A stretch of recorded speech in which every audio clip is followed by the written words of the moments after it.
Mga hangal.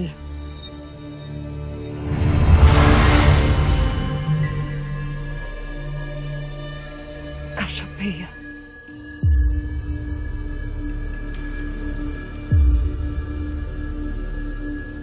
Ano na naman ang ginagawa mo sa aking harapan?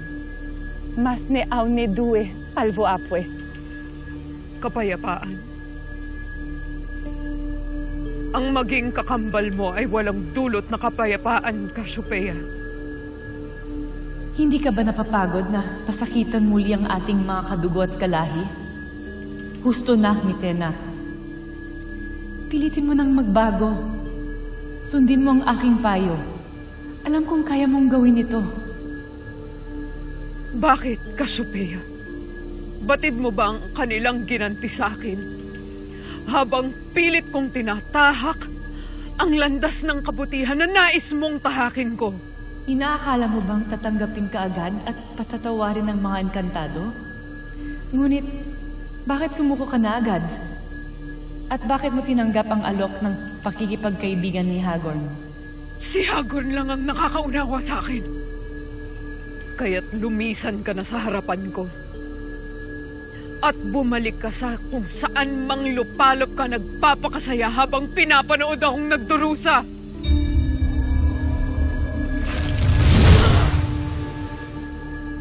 Tema ne danus. Dema aven. Morfe sangre vi doya et tashke kora. Pinakamataas na bathala na lumalang sa lahat ng mga bathala at mga nilalang. Kami nawa ay iyong tulungan.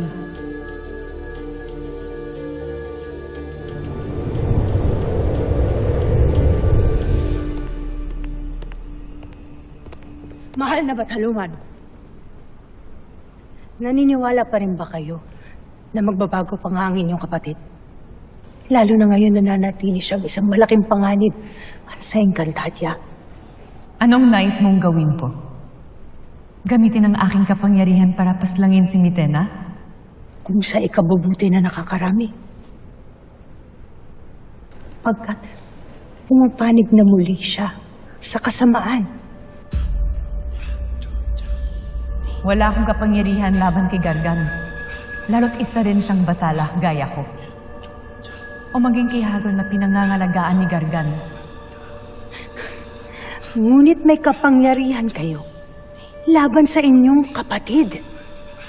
Ngunit batid na natin na magiging malakas na puwersa siya, lalo na sa kanyang pakikianib kina Hagorn.